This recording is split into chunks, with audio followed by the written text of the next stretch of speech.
systematize the Italian reception system in a sense promoting full integration of people arriving and obtaining protection. And so you are perfectly right in this. I agree.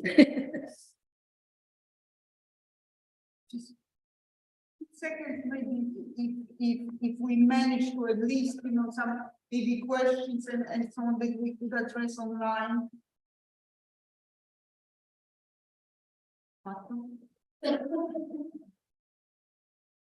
E se succede ancora, come devo, che devo fare? Non si vede.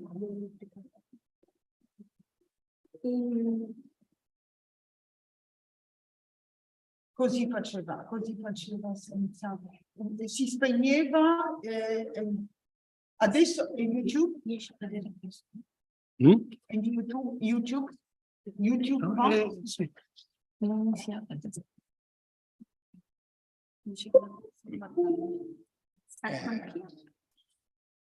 Ah, è collegato. Questa è la tua? Il marshmallow. Ah, possiamo toglierla? Sì, sto cercando.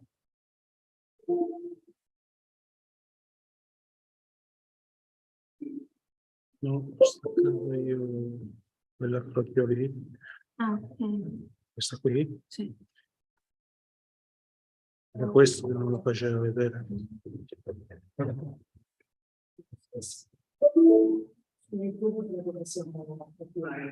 Come se avesse chiuso e registrato la chiuso il file, non è più online. No, è online, adesso è online. Dice che Io però ho fatto quel link e non mi dà. non è live. Ecco, siamo live. Sì, ma dallo stesso video. Prova a fare refresh. No, deve fare il refresh. Questa qui è... No, lo so, però si è perso molto.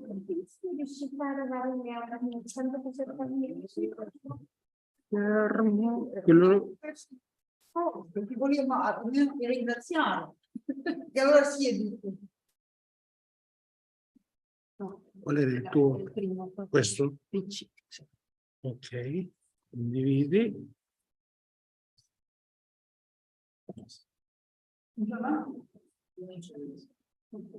Luigi dice che no, che non funziona. Forse potremmo mirare.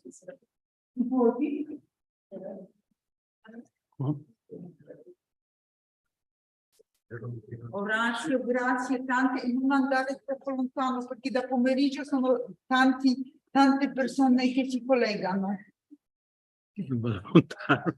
Mi scusi? Non è che io non vado lontano. Devi stare ancora più vicino. Allora, visualizza.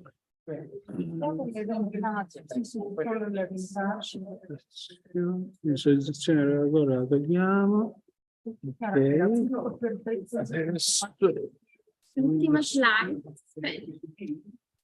Ultima slide. Ma dopo poi io sono riuscita quantomeno con le mie credenziali a rientrare. Dovevi entrare invece sull'altro, non su quelle che sono le tue credenziali, per questo non lo ritrovavi più, perché ho messo tutto sulle credenziali di docente. Ah, ok. Allora, quella è già, allora tutto funziona? Ah, carissimo, non andare. Adesso può andare il cortile sforzesco. Thank you very so much. I'm really so sorry that, you know, the last bit of the discourse of Professoressa Dal Zotto we just missed because it was so important. It was important to have this online and on Zoom. Maybe we can, first of all, it was very interesting. It was really sort of continuation of what Dottore Vanella explained. So it was really very, very interesting. I was just thinking that maybe for participants, we can maybe, but everything, all your slides went through Zoom, you think? So, okay, so let's, thank you so much. It was really interesting, very Italian, and we need it here. So I need to now introduce Professor of Human Rights at the University of Pavia with my colleague that I really thank her so much that she created some time to talk about undocumented and the issue of humanitarian corridors. Quite interesting and new perspective to what we have seen so far. Professor Risarici, the floor is yours. Thank you. Thank you, Professor Katarzyna Gromek. Katarzyna, thank you for inviting me. I'm sorry I have only just few time because I have a class and they're waiting for me as well. Let's see, here's happening again. Let's see.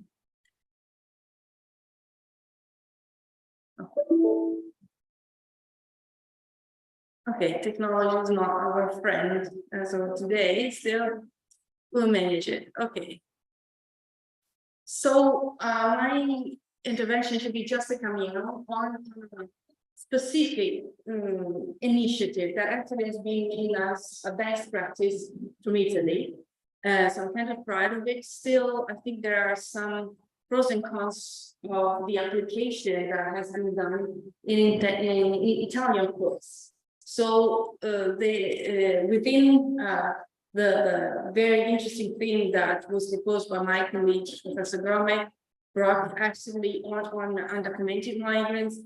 Mine will be focused on humanitarian corridors opened by private sponsors as a legal alternative pathway. But the point is it really so in the application of Italian courts? So I have to be very kind of quick in the identification of the media activities of these humanitarian corridors. I'm pretty sure that you really know it. Also because the Italian, let's say, initiative really makes reference to the previous Canadian one that is a long-lasting tradition for the legal system. And the name is humanitarian articles, not only technical, but I'm going to refer to this because this is how you find it. They have been both open thanks to private sponsors in Italy at the moment. Mainly they are faith-based NGOs. I will mention that later. In most with reference to Syrian citizens from Lebanon and vulnerable people from Ethiopian countries and Afghanistan lately last year. The community-driven nature is really evident. This corridor is characterized by civil society engagement till the moment of the pre-departure phase, and let's say at least 1 year after they're in Italy. So they actually support refugees and facilitate the identification of the possible beneficiaries of such initiative. And also they aim to actually indicate or at least create the base for a long-lasting integration. Because once they are in Italy, they have an obligation, they subscribe an obligation towards the Italian government that will ask for international protection for the city. Refugees coming in Italy thanks to an FTP visa, and I will come into this. So the legal framework of it. How can they come into the territory safely and without going through the Mediterranean or other seas or other ways? So it's an uncommon. Just before entering into the details, I just would like to point out that this is an uncommon model of public mobilization as it has been defined of the civil society, including refugees, in synergy with SET. So all the stakeholders are involved, NGOs, beneficiaries, and the government. Even if the government at the moment at least in Italy, is not really participating into the process, but as subscribed actually the memorandum of understanding that forms the legal basis of it. They are different from resettlement laws. This is another starting point I would like to underline, because under the resettlement laws, we have a prevalent roles of the states for UNHCR, willingness, ability, or opportunity to negotiate channels to transfer refugees from an asylum country to another state that has agreed to admit that. Here is the why. Let's see. So here, okay. The main features here is in the pre and post-departure phases. First, the piece that first has to be done is the matching of the specific sponsor community and beneficiaries before departure. It's a very peculiar mutual agreement, like a kind of a contract by both sides. So the NGOs are proposing a certain settling, mostly in main cities, not suburbs, not separated communities. But obviously, they can propose what their community can afford, meaning that most of the time they can propose just some kind of work, some kind of schools for the family, some kind of health conditions or hospitalities, and so on and so forth. And so they, even if they obviously, for example, looking to graduated beneficiaries, they have to set works that are not within level, nonetheless, to do it. And at the same time, the community that are hosting them, let's say, will help you to introduce you and your family in the specific community, this specific community that has accepted you for 1 year, will teach you the language, will teach you also the legal system, meaning constitutional values and non-discrimination, non-sexism, for little ones and so on. How about costs? The NGOs are bearing costs of the transfer and integration, but also of the following procedure to pay, as I was anticipating, in the national protection. So they are paid, and this is a very peculiar thing, at stabilizing in Italy all the beneficiaries. This is the feature that is liked by other communities. Because in this way, you do not have any secondary movement to other members. That's why they like it. Still, this is the paper also for. This is not okay. For the beneficiary, but who are they? They are defined, generally speaking, as vulnerable people, including not only those considered by the UNHCR as prima facie refugee under the Geneva Convention, the Status of Refugees 1951, and its protocol, but also people from whom there are reasonable grounds to believe that in case of return to their countries of origin, they will suffer significant damage. Also, as a consequence of a situation of armed conflict and the requirements of sustained violation of human rights. So, a much broader definition on recipient and beneficiary of protection as compared to the legal ones. But also persons in need because of their personal, vulnerable, objective condition, meaning a condition of health, age, or medical care.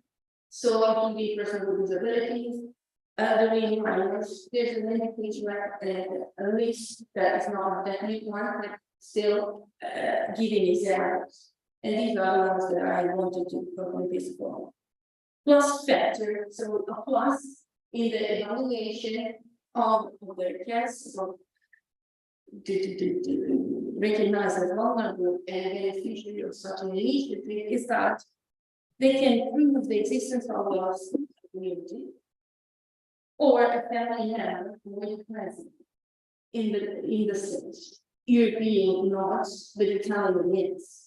So must be anyway located in Italy, because if is the limitation, the territorial limitation that is included in this memorandum of understanding that has been signed between the NGOs, the sponsor, and the Italian government. So the legal base is actually proposed by the following. The Hebrew agreement, the one that I was mentioning as memorandum of understanding, then now we find, starting in 2015, between from one side the institutional one, the Ministry of Foreign Affairs and Interiors, and from the other side, the NGOs. As I was saying, mostly religious-based NGOs, namely Community of San Egidio, Foundation Board, Federation of Protestant Churches, Italian Bishops Conference, and in the last two memorandum of understanding, the UNHCR, and also in the very last one, the Italian government with a small, I would say, a small fund, also identification for the initiative to be spread. Articles, the other legal framework, again, as I anticipated before, is the visa code. Within the visa code, Article 20. The visa code is well-known regulation 8110 of 2001, where you can read under Article 25 that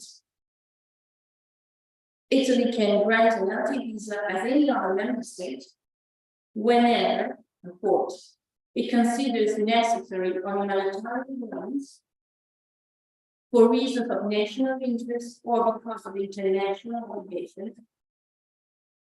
Italy do believe that this is obligatory, but it's left to the state. Anyways, so Italy makes reference to this, even if, as you may know, this regulation has been modified, but not Article 24. Strangely enough. And in the Hebrew memorandum of understanding, including the last 2021, you still have a reference to Article 24 of the visa. What is it? As you may know, it allows a visa for a limited temporary validity, maximum 90 days on the territory of one state. In this case, it's for the reason grants the largest nation. But actually, as of today, at least I was on the basis of interpretation that has been given by both the Luxembourg Court, so the European Court of Justice, and unfortunately, even lately, the Strasbourg, so the Court on Human Rights, the one following the 1950 the Convention on the Rights of People.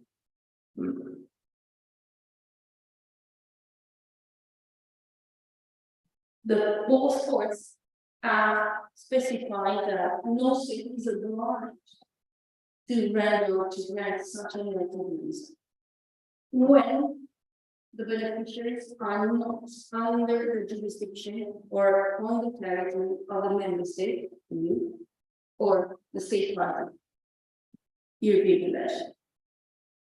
So the extraterritoriality principle didn't find a derogation in this case, not even for the reasons that are underlying are required to by Article 24 of the visa. Meaning what?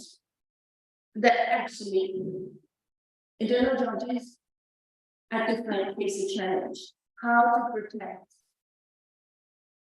through this new legal pathway that apparently has been opened thanks to the memorandum of understanding initially, given that the two courts actually said that they were not able to. And actually, I brought here just summarize some cases that under which the lots of Italian judges, I will say, first degree, so tribunals, also the first tribunal alone, and some two decisions from courts of appeal actually made reference to a provision that applies our civil code, where it's a code of civil procedure, Article 700, that is allowing the possibility to grant an urgent and provisional letter. That is a very special tool, but actually is very flexible. And usually judges can use this when there's no specific legal form to protect with urgency basic fundamental rights. And these happen in the first set of decision where the competent national court of assistance, the Tribunal of Rome and the same felt, and this is peculiar, required as a judge called to protect fundamental rights, stating that even if governments, maybe for political reasons, decided to uphold the decision of the court for which it's mentioned, me as a judge, I have to actually protect individuals. Because this is my role. And as a judiciary member, I have to do this. And I have like a legal framework that is Article 7. And this way, it could grant the appropriate urgent and effective measure to save the applicant from specific actual immediate and documented risk law. Even if the reports are no obligation to grant humanitarian visa is binding on Italian representative of political authorities. As making a distinction, judge and politicians, and as a judge acted by the law, my constitution and obligations bearing out from international law. That is for diverse from the investment, diverse from the non-conformal principle. Making reference in the case of a minor to the 1989 New York Convention on the Rights of Children, and, for example, right to reunite families. So, again, it's not working.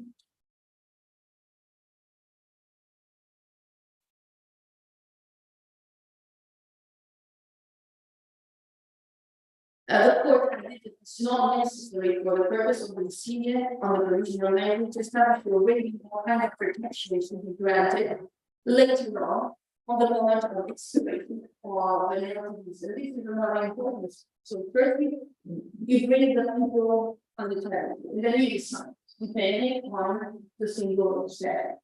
Once it's true that a specific actual remediation documentary risk is there.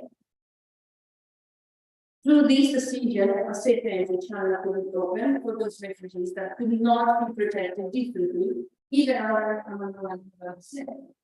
maybe coming from areas different from those covered by the same agreement, applying directly Article 21 of the visa.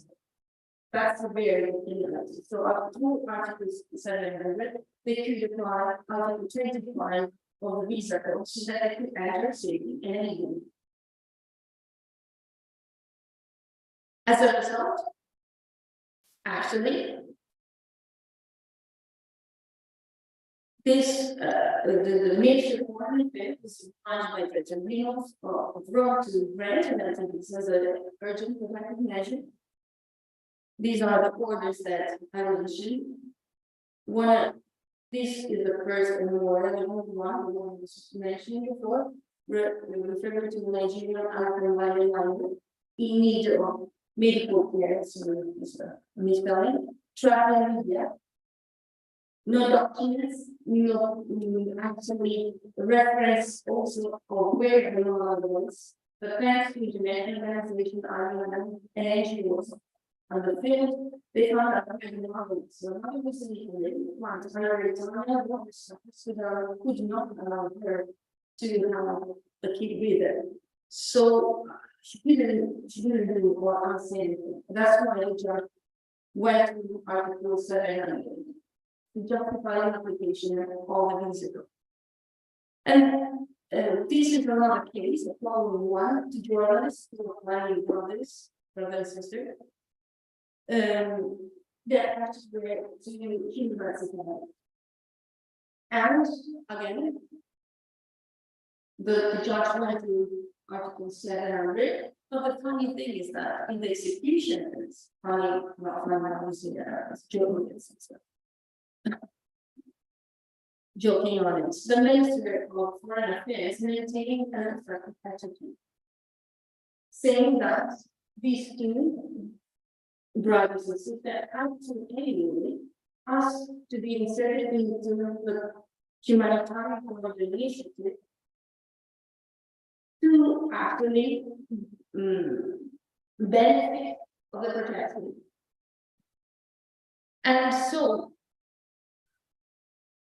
absolutely, they required them to be the campaign to demonstrate a specific social inclusion and integration path which should be stable, structured, long-lasting, and financially properly covered.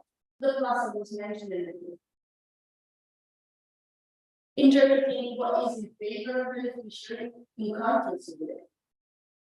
And actually closing the door that we just opened by the tribunal in the previous decision.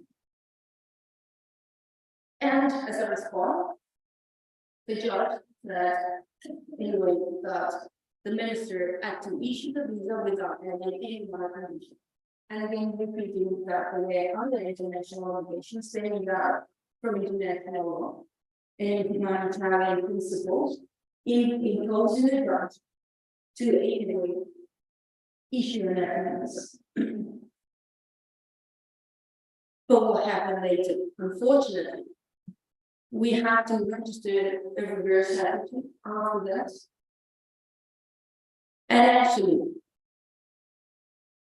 from the decree last year, 1 year ago, 25 February 2002, the tribunal, not the same judges, but the tribunal, in a different composition, revoked the previous decree on the humanitarian visa to the two brothers, excluding any direct minor visa. Confirming explicitly the jurisprudence of the European courts, the Luxembourg court, and Strasbourg, and asking the inclusion again into humanitarian corridors as a sole condition to be granted an visa. So the state, under this vision, can grant an visa only on the basis of an already existing memorandum of understanding, only in case the requesting party is already beneficiary of such a humanitarian corridor. So, in the end, under this vision, if there's no visa. Even if there are other sources of international law, as indicated previously by the same judges, that could be applied by the judges to overcome the limits that were indicated previously speaking in the two receivers. And some attitude, the same attitude of deterrence is visible in other decrees. And as a result, the reference of Article or to Article 25 turned out to be a rumor. Exception made with the last one that I didn't copy and paste for you, because maybe I will transfer it to Professor Roberts very, very briefly. And unfortunately, they, instead of going back to the previous review, they propose a vested interest theory that could the administrative legal system justify this need for judges to render a visa for one. There are for sure, let's say, open issues to be tackled, but maybe it's not the judiciary the right to tackle them, or maybe not only. Since the fact that the judiciary can execute laws in a different way, it's a plus. We should read it as a plus and more. So despite the difference in outcomes, there are some concerns. The completely applicable selection criteria in the funds that you see here are one of the let's say weak points of the corridor initiative, and should be, let's say, settled in order to avoid too much discussion on the part of the sponsors. The need of finding a balance between community, volunteering, and professionalism is important because at the moment the NGOs involved in projects are professional. They really are involved on the field, so they know perfectly well their own projects. But what if, let's say, we enlarge such a kind of initiative to other NGOs or other private? In Canada, for example, I'm looking at other chats, but on their website, it's very, very well. All the process, and even individual can do the content. So the assurance that shall be required with regards to employees.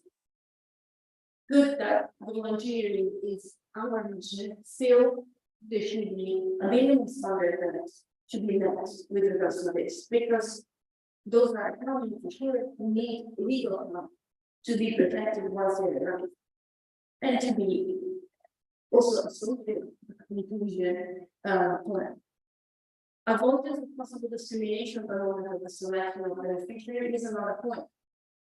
And again, it should be noted that it shouldn't be a threat to the availability of other candidates, as it was in the last stage of the Humanitarian parties is just one, could be just one part of the process. Good one, but not sure, not enough. And at the same time, it cannot be applied by the government, not only Italy, but now also France, Belgium, Germany, and other states in Europe are following the example. But still, what if they're starting to be interpreted in words? So if there's a memorandum of understanding, then we don't grant any visa for humanitarian needs. This is not feasible. And maybe this creative judiciary solution is, as the vested interest that was mentioned before, could be of help. But still, even if there are no, they are colleges are not sole solution, they can anyway show a new game change perspective to modify the narrative of the refugees better science, key jumper that we define as such as well. So to introduce a top-down approach, but maintaining anyway a multi-stakeholder approach. Institutions, NGOs, and beneficiaries should all, let's say, participate in creating or thinking how to execute the global compact, and all the compact stuff should really be more effective with regards to human rights protection. Solutions, future solutions, anyway, solutions to the governments with international, with regards to the extraterritorial nature of it. And here it was just to mention the main rights that are something involved, as we really did, the right to life, to health, not to be tortured. Didn't mention it, but the United Nations Convention against torture is a pillar on this, to have access to justice, generally speaking, and this is a couple of rights that can involve this as well. Principle number one, the best interest of the child, and right to family union or reunion with his parents already. So thank you for your patience and sorry for the length of the presentation.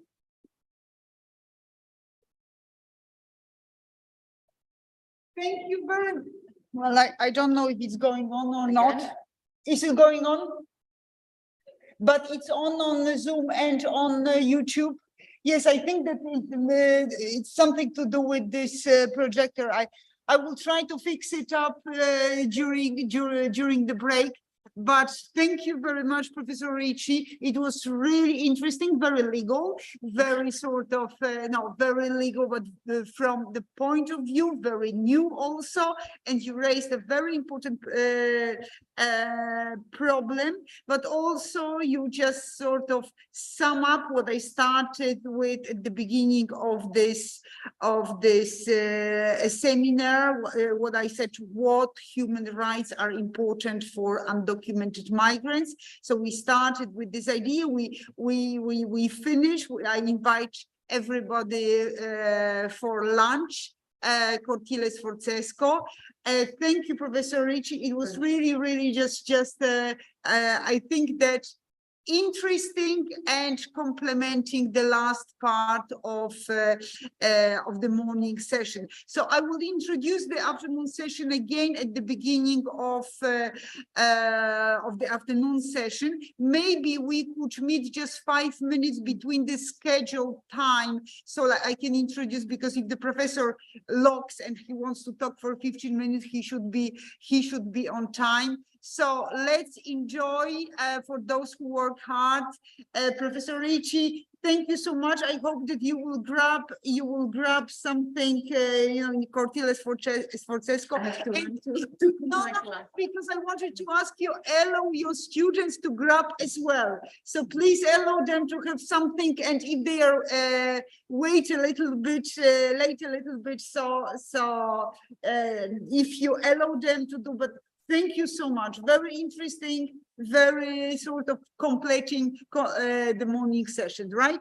So we are going to meet in Cortile Sforzesco, and then as the timetable indicates, in the afternoon. Thank you very much to all. Thank you all participants, all students, and all the speakers, those who are maybe online. Just only pause.